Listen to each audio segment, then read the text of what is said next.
أما بعد فأعوذ بالله من الشيطان الرجيم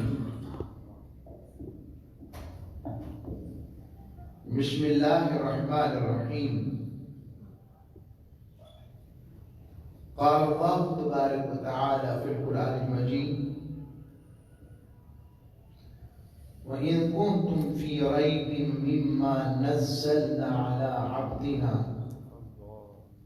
فَأْتُوا بِسُورَةٍ مِّن مِّثْلِهِ وَادْعُوا شُهَدَاءَكُم مِّن دُونِ اللَّهِ إِن كُنتُمْ صَادِقِينَ وقال الله تبارك وتعالى في المقام الآخر قُلْ يَا أَيُّهَا النَّاسُ إِنِّي رَسُولُ اللَّهِ إِلَيْكُمْ جَمِيعًا صدق الله مولانا العظيم وصدق رسوله النبي الأمين الكريم. اللہ جل مجدہ کی عنایت اور اس رب عظیم و کریم کی بارگاہ کی خیرات عالی کا صدقہ وہ مالک جو پتھروں کے اندر بھی مخلوق کو رزق دینے پر قادر ہے، وہ مالک جو انسان کو ماں کے بطن میں بھی جہاں پر کوئی رزق ظاہری کا وسیلہ نظر نہیں آتا وہاں بھی رزق بہترین انداز میں پہنچانے پر قادر ہے.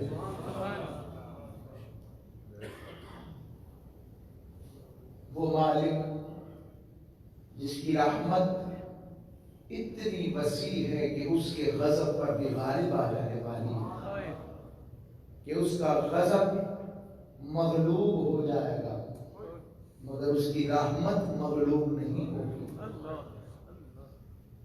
تو اس مالک کریم اور رب محمد مصطفیٰ علیہ السلام کا صدقہ اور کرم اس مالک عظیم کا کہ جس نے ہمیں جمعہ المبارک کی مبارک برکتوں والی انوار و تجلیات والی رحمت والی ساعتیں عطا فرمائی ہیں. آج کا ہمارا موضوع حضور نبی اکرم صلی اللہ علیہ وسلم کی شان ابدیت و رسالت ہے. میں نے 2 مقامات سے قرآن کی تلاوت کرنے کا شرف حاصل کیا. اللہ رب العزت نے ارشاد فرمایا اگر تمہیں اس کلام کے بارے میں یعنی قرآن کے بارے میں شک ہے جو ہم نے اپنے بندے پر نازل فرمایا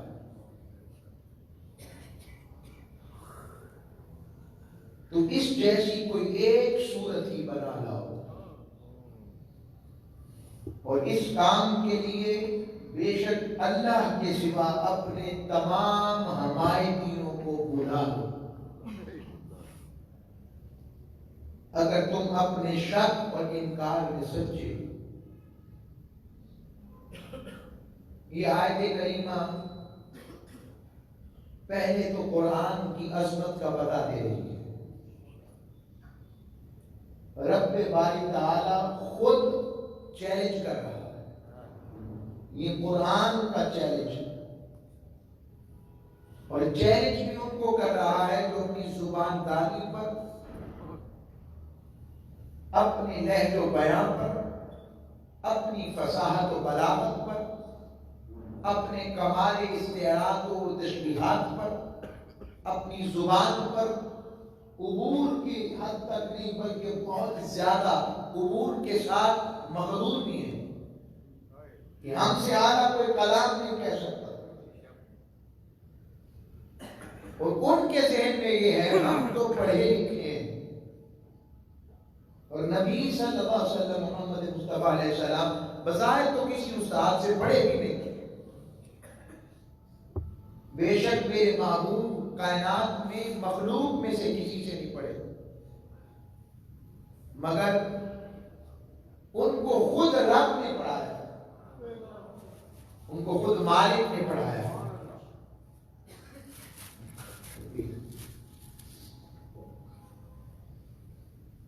تو فرمایا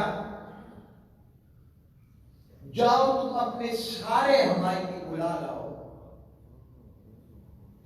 ہم نے جو اپنے بندے پر نازل کیا ہے کلام، رب نے صرف بندہ نہیں کہا، فرمایا اب بھی نہ ہمارا بندہ. اپنا کہہ کر رب نے بتایا کہ یہ میرا کتنا اپنا. جسے رب اپنا کہے اور شان بندگی کے ساتھ اپنا کرے تو ایک نقطہ تو سمجھ لگا اس آیت میں، ایک نقطے کی سمجھ لگی، وہ یہ کہ رب نے چیلنج دیا کہ جاؤ ساروں کو بلا لاؤ جتنے بھی فصحائے عرب ہیں، بلغائے عرب. اب فصاحت و بلاغت میں کمال زبان دانی رکھتے، بلا لاؤ جاؤ.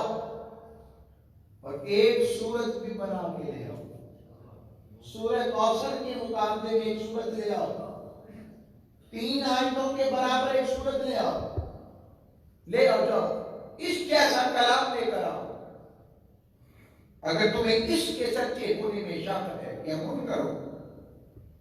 اور آپ نے فرمایا فَإِن لَمْ تَفْعَلُوا، آگے یہ بھی بتا دیا فَإِن لَمْ تَفْعَلُوا وَلَن تَفْعَلُوا. پھر اگر تم ایسا نہ کر سکو، اور اگلا رب نے کہا اور تم ایسا نہ کر سکو گے، وَلَن تَفْعَلُوا، تم ہرگز نہیں کر سکو گے. فَاتَّقُوا النَّارَ الَّتِي، ڈرو اس آگ سے، وَقُودُهَا النَّاسُ وَالْحِجَارَةُ، جس کا ایندھن انسان اور پتھر ہے. اُعِدَّتْ لِلْكَافِرِينَ، جو میرے محبوب کا انکار کرنے والوں کے لیے تیار کیے ہوئے، انہی کے لیے تیار کیے. اب اس آیت کے اندر یہ 2 آیتیں میں نے ترجمے کے ساتھ پیش کی. ایک بات پتہ لگی کہ قرآن اصلی مثل ہے، قرآن کی مثل کوئی نہیں. اب آپ میں مثل کیسے نہیں؟ قرآن کی جنس کی چیزیں تو مل جاتی ہیں. کیسے؟ پرنٹنگ پریس ہے، اسی پرنٹنگ پریس پہ قرآن چھپ رہا ہے، اسی انک پہ چھپ رہا ہے، اسی صفحے پر چھپ رہا ہے. پرنٹنگ والے کے پاس بیٹھے اس لیے میں ان کی بھی مدد جاؤں گا یا بولوں. اور دوسرا اسی پرنٹنگ پریس پر دوسری کتب بھی چھپ رہے ہیں، شاید سیاہی بھی ایک ہی ہو، مگر اس کے باوجود کہ ظاہر اپنے ہاتھوں سے مجلد قرآن جلد بھی خود کر رہا ہے انسان، 30 پاروں میں بند کر کر اسے خوبصورت پیکنگ میں بھی خود رکھ رہا ہے، مگر اس کے باوجود قرآن جیسی کتاب ہی کوئی نہیں. قرآن جیسی کتاب کوئی ہے ہی نہیں. اس کی مثل کوئی کتاب ہی نہیں، اس کی مثل کوئی ہو ہی نہیں سکتا.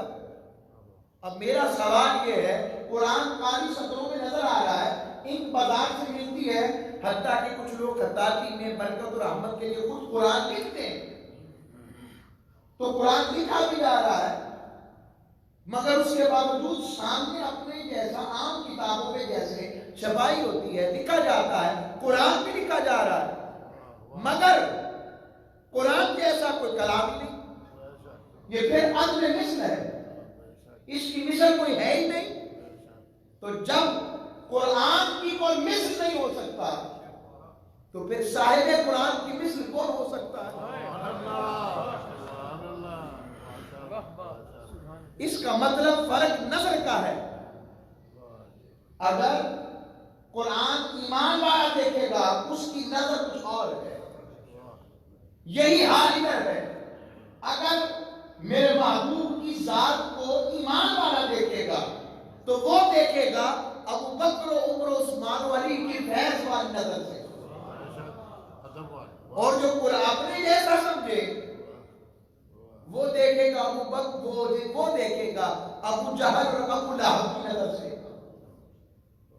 فرق یہ ہے بس اینک جو ہے حضور کی محبت کی لگانے کی بات ہے.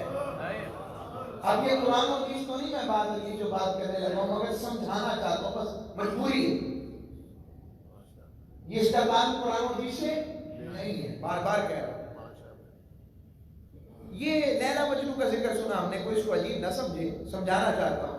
تو کسی نے مجنو کو کہا لیلا تو قاری ہے، تو اس کا عاشق ہے، اس نے ساتھ ہی کہا تمہیں اصل میں تم اپنی نظر سے دیکھتے ہو، میری نظر سے دیکھو، وفات پرے کر۔ جب تک دیکھا نہیں تھا تو یوسف علیہ السلام کو جب تک زنان مصر نے دیکھا نہیں تھا تو یہی کہتی تھی کہ غلام پر عاشق ہو گئی، غلام کے پیچھے فریفتہ ہو گئی، زلیخا کو کیا ہو گیا، اور جب تک لیا تو ساتھ ہی کہنے لگی ماں ہاذا بشر، یہ تو بندہ ہی نہیں ہے۔ یہ بات سمجھنے والی۔ اب اس نقطے کے ساتھ میں یہ بات سمجھانا چاہتا ہوں کہ آقا صلی اللہ علیہ وسلم کی تین شانیں، ایک شان رسالت ہے، ایک شان بشریت ہے، اور ایک شان ابدیت ہے۔ یہ تین شان ہیں۔ اس میں فرق کیا ہے؟ بشریت اور ابدیت کو ایک سمجھنا جہالت ہے، کہ جہاں پر اب کی بات آ جائے تو کہنا ہم کیسے، یہ جہالت ہے۔ بشریت کی اپنی حقیقت ہے اور رسالت کی اپنی حقیقت ہے۔ جب رسول تب ہوتا ہے جب مخلوق رب سے مخلوق کی طرف آئے، تو رب بھی کہتا ہے قد جاءکم رسول، تمہارے پاس رسول آ گئے۔ کبھی کہتا ہے یا ایھا الناس انی رسول اللہ الیکم جمیعا، بے شک میں تمہاری طرف اللہ کا رسول بن کر آیا ہوں۔ اسے کہتے ہیں، زبان تفسیر میں، زبان تصوف میں بھی بات کرتے ہیں، اسے کہتے ہیں نزول، اترنا۔ جب رسول رب سے بندوں کی طرف آتا ہے تو شان رسالت اور پیغمبری کے ساتھ آتا ہے، اور جب رسول بندوں سے رب کی طرف آتا ہے تو رب نے کیا کہتا ہے؟ کہتا ہے سبحان اللہ اسرا بعبدہ، پاک ہے وہ ذات جس نے اپنے بندے کو سیر کروائی۔ پھر رب ان کے لیے ذکر کرتا ہے، قرآن میں ذکر کرتا ہے، تو جب قرآن کی اترنے کا ذکر کرتا ہے تو کہا کتاب فی ریب ان کنتم فی ریب مما نزلنا علی عبدنا، ہم نے جو اپنے بندے پر نازل کیا ہے، تو قربت اور معیت بتانے کے لیے رب میرے مصطفیٰ کو اپنا بندہ کہہ کر بات کر رہا ہے۔ سبحان اللہ۔ اور جب معراج کی شب حضور پہنچے تو سورہ نجم گواہ ہے، رب نے کہا فَأَوْحَىٰ إِلَىٰ عَبْدِهِ مَا أَوْحَىٰ، وہی کی جو اپنے بندے سے پر وہی کی۔ سادہ ترجمہ کروں، باتیں کی اپنے بندے سے، تمہیں کیوں بتاؤں کیا باتیں، ساری باتیں بتانے والی تھوڑی ہوتی۔ اور ابدیت کا اطلاق نورانیت اور بشریت پر نہیں، ساری مخلوقات پر ہوتا ہے۔ یہ نور و بشر کے چکر میں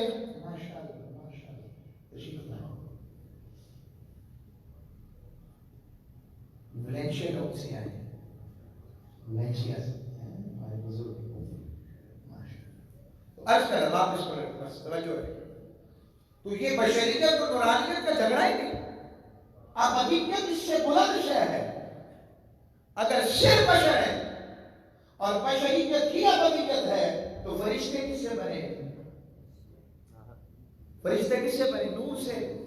تو کیا جبرائیل امین اور ان کی پورے کے پوری کمیونٹی آف اینجلز، ملائکہ کی پوری کمیونٹی جو ہے، کیا وہ بندوں میں شامل نہیں ہے؟ اچھا، تو یہ جو پتھر ہیں یہ بندے نہیں؟ آئیں قرآن کی آیتیں دیتا ہوں آپ کو، پہلے بندگی کی سمجھ لگ جائے۔ اور قرآن کہتا ہے سورہ مریم میں ان کل من فی السماوات والارض الا آتی الرحمن عبدا، جو بھی زمین و آسمان میں ہے سب کے سب رحمان کے حضور عبد اور بندے کی حیثیت رکھتے ہیں۔ رب نے زمین و آسمان کی ساری بات بتا دی، فرمایا وقالوا اتخذ الرحمن ولدا سبحانہ بل عباد مکرمون، اور انہوں نے اللہ رب العزت نے، اللہ نے یہ بات اختیار کی، انہوں نے جو کہا کافروں نے کہ اللہ کے پاس اولاد ہے، نعوذ باللہ من ذالک، وہ اس سے پاک ہے، اور وہ اپنے ہی تو بیٹے پسند کرتے تھے، کہ رب باری تعالیٰ کے فرشتوں کو کہا نعوذ باللہ من ذالک کہ رب کی بیٹیاں، استغفر اللہ، تو رب نے کہا فرشتے کچھ نہیں ہیں مگر یہ رب کے برگزیدہ بندے ہیں، عبد ہیں۔ اب اس سے پتہ لگا نور والا بھی عبد ہو گیا اور بشر والا بھی عبد ہو گیا، لہذا عبد کہہ کر محبوب کی شان کو گھٹانا یا محبوب کی شان پر اختلاف کرنا یہ جہالت بھی ہے اور امت مصطفیٰ میں فساد انگیزی پھیلانا بھی ہے۔ تو پھر شان کیا ہے؟ آؤ بتاتا ہوں شان کیا ہے۔ شان یہ ہے معراج کی شب، اور معراج کی شب بشریت کے کمال انتہا میں مصطفیٰ کیے تھی کہ میرے محبوب بشریت کے کس مقام پر ہیں؟ سب کے سب 1,24,000 پیغمبر سارے بیت المقدس میں جمع ہیں اور سب کے امام میرے مصطفیٰ ہیں۔ بشریت کی انتہا یہاں دکھائی کہ میرے مصطفیٰ سید الانبیاء اور امام الانبیاء کیسے ہیں۔ اور نقطہ اور سمجھیں، میں اس کی زبان میں بات کرتا ہوں، شاید کہ پھر انبیاء نے بھی کہا ہو کہ محمد مصطفیٰ علیہ السلام آقا صلی اللہ علیہ وسلم آپ کی معراج تو ہے گی، آج ہماری بھی معراج ہے۔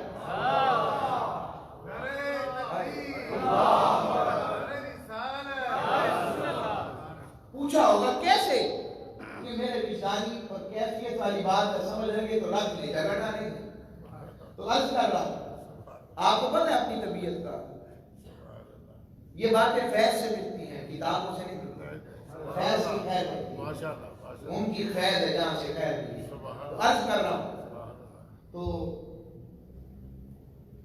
پوچھا ہوگا کہ آپ کی معراج، سرکار نے پوچھا ہوگا آپ کی معراج کیسے؟ انہوں نے کہا ہوگا کہ ایک تو آپ کو تکلیہ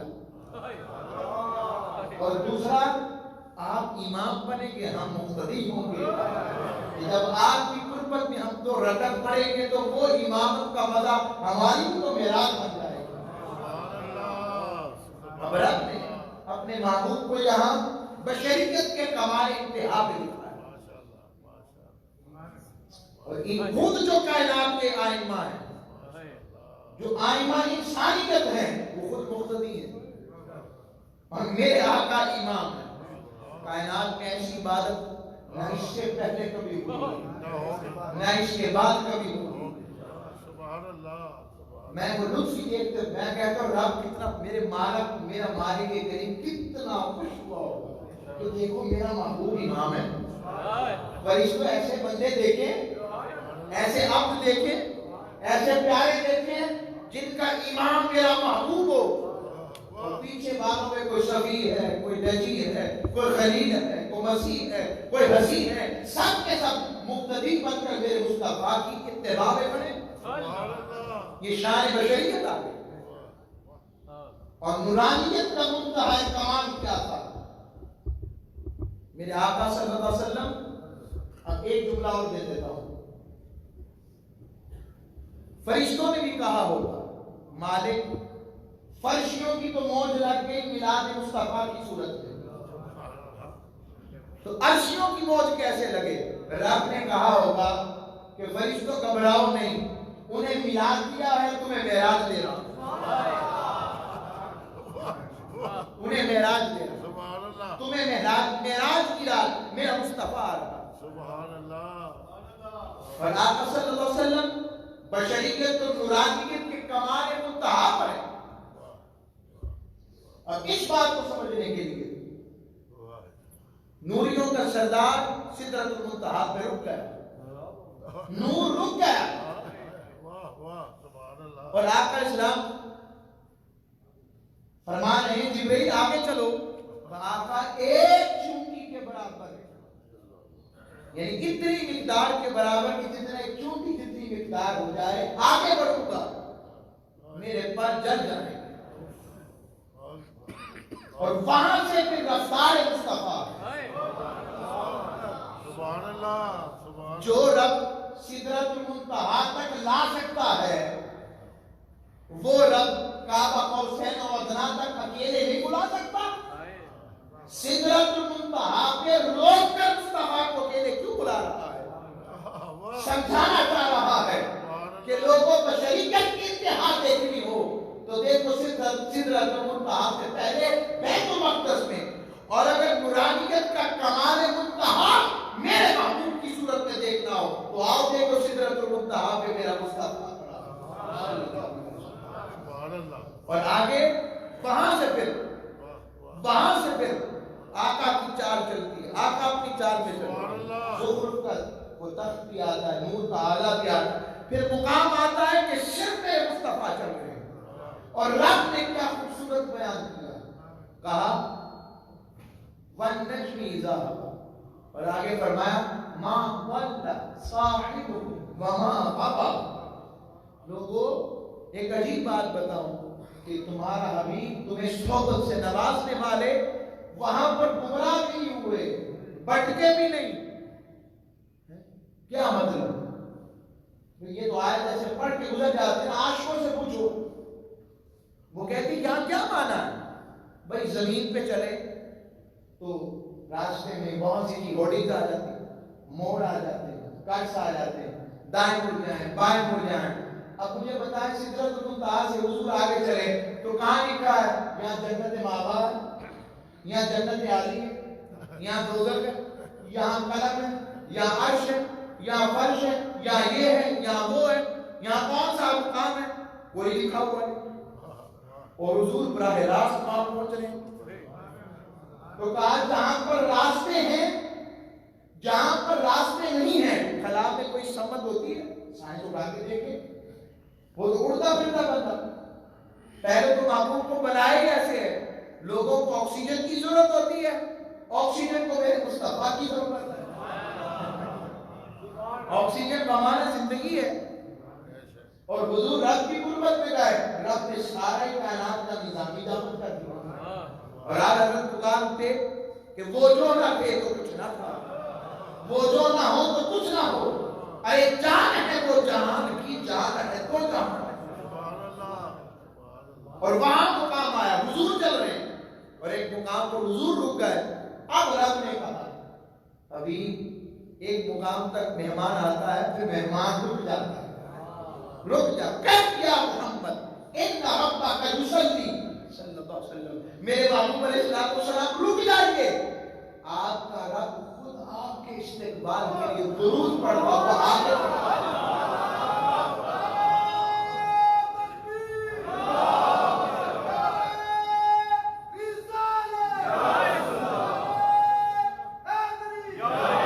سوال آ گیا ذہن میں. پھر بھائی وسوسوں اور فتنوں کا زمانہ ہے، شیطان رہنے نہیں دیتا. سوال آ گیا ابو غریب ہو، یہ کیسے ہو سکتا ہے؟ یہ تو شان آپ کی کم کر رہے ہیں. اگر ذہن میں سوال آئے اس کا جواب بڑا سادہ ہے، ہماری شان کے قریب ہو سکتا ہے تو مصطفیٰ کے قریب نہیں ہو سکتا. اور دوسرا کیسے قریب آتا ہے؟ سب پڑھتے ہیں، سب مقام پہ فکر کی کہ رات کے آخری پہر تہجد کے وقت رب اپنی شان کے مطابق آسمان دنیا پر آتا ہے. یہاں آ سکتا ہے، وہاں نہیں. سبحان اللہ، سبحان اللہ، سبحان اللہ. جملہ کہہ بس کسی سے بغیر بات، وہ بس ان کے لیے ایسا سمجھے ملا نہیں کہیں کار دے اور شیر نہ جانے نہیں جا رہے. وہ کیا جانے، کیا پتا اس کو، یہ معرفت مقام مصطفیٰ. ابھی بھی اندازہ ہے، ابھی بھی اندازہ ہے. رب کہتا ہے وَرَفَعْنَا لَكَ ذِكْرَكَ، ہم نے بلند کر دیا. میں اس کی مثال دیتا ہوں. دیکھیں میں ممبر پر بیٹھا ہوں، کرسی پر بیٹھا ہوں، تو آپ نیچے کرسی اوپر، میں یہاں سے اٹھ کر اوپر چھت پر چلا جاؤں تو چھت اوپر زمین نیچے، میں چھت سے مینار پر چلا جاؤں، مینار اوپر چھت نیچے، یہ مینار بادشاہ مسجد کے مینار پہ چلا جاؤں، مسجد قدسیہ کا مینار نیچے اور بادشاہ مسجد کا مینار اوپر، وہاں سے میں مینار پاکستان کے مینار پہ چلا جاؤں تو مینار پاکستان کا مینار اوپر اور وہ بادشاہ مسجد کا مینار نیچے، میں وہاں سے برج خلیفہ دبئی چلا جاؤں تو برج خلیفہ کا وہ برج اوپر، مینار پاکستان نیچے، اس کے مقابلے میں مکہ ٹاور پہنچ جاؤں تو مکہ ٹاور اوپر وہ نیچے۔ اب کیا سمجھ لگی کہ اونچ نیچ کا تعین ہے کہ نہیں؟ بولے تو چھوٹا بڑے کو پہچانتا ہے۔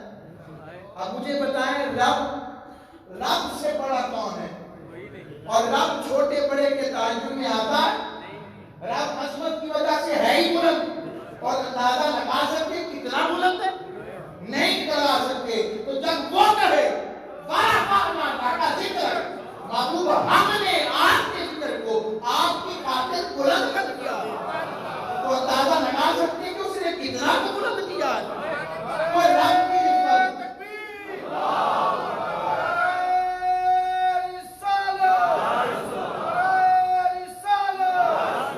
دیوانوں، عاشقوں، مستعمل، غور تو کرو نا، پھر غور کرو، رب سے کوئی بلند ہے اور رب کی بلندی کا اندازہ بھی نہیں ہے، تو جب وہ بلند کرے جسے وہ بلند کرے، اور جب وہ بلند کرے گا اور وہ کہتے ہیں میں نے بلند کر دیا، محبوب کے ذکر کو محبوب کے ہی خاطر، کسی کے لیے نہیں۔ میں چاہتا ہوں جتنا میں بلند ہوں میری بلندی کے مطابق میرا محبوب نظر آئے۔ میں نے پچھلے دنوں بھی بات کی تھی جب آقا کے ادب اور تعظیم پر بات ہو رہی تھی کہ رب نے اپنے محبوب کو حدود کے اندر نہیں رکھا۔ موسیٰ کو بلایا تو کوہ طور پر حدود کے اندر، مصطفیٰ کو بلایا تو حدود سے نکال کر کعبہ کو سے اور جنت پر بلایا۔ یہ شان عطا کی، کتنا بلند کیا، اتنا بلند کیا، اتنا بلند کیا، کوئی اس سے بلند۔ جب وہ کسی کو بلند کرے اندازہ کوئی لگا سکتا ہے کہ کتنا بلند کیا، تو پھر جو محبوبوں کی شانوں پر بات کرے وہ غور کرے، جو بھی ہو، مجھے اسے غرض نہیں، تو عرض کر رہا ہوں یہ شان ابدی ہے اس سے بلند۔ اور وہاں پر اب عبد کی تین قسمیں، یہ بندگی ہے، اور شان بندگی اتنی اعلیٰ شے ہے، یہ آقا علیہ السلام کا مقام بندگی، آقا علیہ السلام کی بشریت و نورانیت سے بلند ہے، ایسی بندگی کہ عیسیٰ علیہ السلام بھی کہیں اس نسبت بندگی کے ساتھ کہ مبشر برسول یأتی من بعد اسمہ احمد۔ عیسیٰ علیہ السلام کی بندگی بہت مشہور تھی، اور عیسیٰ علیہ السلام کہتے ہیں کہ لوگوں میری بندگی کیا ہے، خوشخبری میں سناتا ہوں اس نبی کی جو آنے والے ہیں، جن کا نام احمد ہے، جن جیسا رب کی حمد کرنے والا کوئی اور ہے ہی نہیں۔ یہ شان عطا کیا۔ اب عبد کی عمومی طور پر تین قسمیں ہوتی ہیں، عبد عابد، عبد رقیق اور عبد معزوم۔ عبد عابد کون ہوتا ہے؟ جو غلام اپنے مالک کی غلام اور اطاعت سے بھاگ گیا۔ عمومی طور پر مشرکین اور منافقین اس میں شامل ہیں، وہ عبد عابد ہے۔ اور عبد رقیق کون ہے؟ عمومی طور پر عبد رقیق کے اندر ایمان والے، صالحین، اولیاء یہ شامل ہیں۔ اور تیسرا عبد معزول، جس نے رب کو اتنا منایا ہو کہ رب باری تعالیٰ اس کی مان دے، رب اسے اس والا کر دے، اور اس مقام پر آ جاتا ہے عدب معذور میں کہ رب باری تعالیٰ اس کے فعل کو اپنا فعل قرار دے، اس کی بات کو اپنی بات قرار دیتے، اس کے کام کو اپنا کام قرار دیتے، اس کے ادب کو اپنی بارگاہ کا ادب قرار دیتے، اس کی محبت کو اپنی محبت قرار دیتے. تو اس مقام پر جو آتا ہے تو دیکھیں بدر کے میدان میں کنکریاں حضور نے پھینکی، مگر رب نے کہا کما رمیتا، محبوب آپ نے تو نہیں پھینکی، اذ رمیتا، جب آپ نے پھینکی، ولکن اللہ رما، بلکہ وہ تو اللہ نے ماری. مالک سیدھا کہتا کہ تو نے ماری. کہ تمہیں پتا کیسے لگتا کہ میرے محبوب کی طاقتیں کیا ہیں، میرے محبوب کا مقام کیا ہے، میرے محبوب کی عزت کیا ہے، میرے محبوب کی مقربیت کیا ہے. صحابہ نے قربانی کے جانور پہلے کیے. رب نے کہا لا تقدموا بین یدی اللہ ورسولہ، لوگوں اللہ اور اس کے رسول سے ایمان والو آگے مت بڑھو. مالک عبادت تو تیرے لیے ہے، تب میرے لیے ہے، مگر عبادت تب ہے پہلے مصطفیٰ کرے تو اس کی اتباع کرو. نماز کے آپ بھی پڑھ رہے ہیں خدائے حضور، وہ دیر سے آئے تو حضور کے قرآن نہیں پڑھتے استجیبوا للہ وللرسول اذا دعاکم لما یحییکم. جب اللہ اس کا رسول بلائے تو فوراً آؤ، کیونکہ رسول کا بلانا ایسے ہی ہے جیسے اللہ بلا رہا ہے. آقا علیہ السلام کی اور اس ابد معزول کی جو اتباع کرے، اس والی اتباع کرے، رب کہتا ہے قل، محبوب آپ فرما دیں ان کنتم تحبون اللہ، اگر تم اللہ سے محبت کرنا چاہتے ہیں فاتبعونی، محبوب سے کہو میری اتباع کرو، یعنی محبوب کی اتباع کرو. یحببکم اللہ، پہلے یہ تھا کہ اللہ بندے سے، بندہ اللہ سے محبت کرنا چاہ رہا ہے، یعنی بندہ محب تھا، رب محبوب تھا. مگر جب آقا علیہ السلام کی اتباع کی بات پارا ہو گیا تو رب نے کہا محبوب تیری وجہ سے اب یہ بھی میرا محبوب ہو گئے. یہ اطاعت اتباع کی خیر ہے. یہ اللہ رب العزت کی جو محبت اب اور ابدیت کا مفہوم یہ ہے. اور کوئی چیز رب کی بندے کی غلامی سے باہر نہیں. حضور عبد ہیں بے شک، مگر حضور عبد معصوم ہیں. رب نے جنہیں پاکوں سے نوازا ہے، لہذا عبد کہہ کر اس سے معنی مراد یہ لینا کہ غلام ہے. یہ بات حقیقی معنی میں درست ہے، مگر صرف غلام کہنا بات نہیں. میرے محبوب عبد معذور ہے، یعنی محبوب ہے جو کہتے رب کو کر دیتا. اب اس پر بے شمار مثالیں، اس پر بے شمار مثالیں دے سکتا ہوں. چلیے مثال کے طور پر سونا حرام ہے، حضور نے فرمایا، مگر سراقہ بن مالک کے لیے جائز. سب کے لیے ریشم، مردوں کے لیے خالص ریشم حرام ہے، مگر حضرت عبد الرحمن بن عوف اور ان کے ساتھ حضرت زبیر بن عوام کے لیے اجازت کی، وہ ریشم پہن سکتے ہیں، کیونکہ رب نے کہا وَيُحِلُّ لَهُمُ الطَّيِّبَاتِ وَيُحَرِّمُ عَلَيْهِمُ الْخَبَائِثَ. میرا محبوب جسے چاہتا ہے حلال کر دے، پاکیزہ چیزوں کو حلال کر دے، ناپاک چیزوں کو حرام کر دے. سوال یہ ہے جو چیز ہے ہی پاک کو حلال کرنے کی کیا ضرورت ہے؟ جو چیز ہے ہی ناپاک کو حرام کرنے کی کیا ضرورت ہے؟ رب نے بتایا کہ سمجھانا چاہتا ہوں حلال و حرام تمہاری نظر کے مطابق اور ہے، میرے مطابق اور ہے. میرا حلال و حرام یہی ہے جو مصطفیٰ کہتے ہیں. عبد معصوم کیوں؟ کعبے کی سمتیں بدل جائیں تو عبد معصوم نہیں. رب کعبے کی سمت محبوب کی چاہت پر بدل دے. یہ شان ہے رب باری تعالیٰ نے اپنے محبوب مکرم صلی اللہ علیہ وسلم کو عطا فرمائی، یہ عطا فرمائی، اور یہ شان حشر میں بھی میرے محبوب کی. بس اس پر اختتام کر دیتا ہوں. اور یہ شان حشر میں بھی میرے محبوب علیہ السلام کی. اور وہ شان کیا ہوگی؟ قرآن نے کہا نا عَصَىٰ أَن يَبْعَثَكَ رَبُّكَ مَقَامًا مَحْمُودًا، محبوب ہم آپ کو مقام محمود پر فائز کرے، یقیناً فائز کرے. اب وہ فائز کیا ہوگا؟ اس پر مفسرین امام ابن کثیر کو لے کے علامہ قاسمی کو لے کے اور مختلف مفسرین علامہ قرطبی کو لے کے دیکھیں، اور سب کو ان ائمہ کو لیتے جائیں. علامہ آلوسی کو لیتے گئے، علامہ ابن حقی کو لیتے گئے، تفسیر کشاف کو لیتے گئے، زمخشری کو لیتے گئے، بے شمار اس میں تفسیر آتی ہے، ان سب کو لیتے چلے جائیں، سب نے بیان کیا ہے ایک محمود کا مطلب ہے شفاعت کا۔ یہ آخری ایسی اتفاق اس بات سے بات کی گئی، بخشوانے پہ آئے تو بخشوا کے چلے، غربت کی بات بھی ہوئی۔ وہ مقام کیا ہے؟ کہا رب کی کرسی کے ساتھ رب اپنے محبوب کی کرسی رکھے۔ پہلا مقام محمود یہ دکھائے گا ساری مخلوق انسانیت ساری حضرت آدم کے در پر جائیں گی کہ رب سے کہیں حساب ہی شروع کر دے، اب تو برداشت نہیں، جو کچھ ہونا ہے دیکھا جائے گا، حساب ہی شروع ہو جائے گا۔ اور حضرت آدم علیہ السلام نے بھی نہ سنا، میں تو اس کے لیے نہیں، میں تو اپنا چیک کیش کر دوں گا۔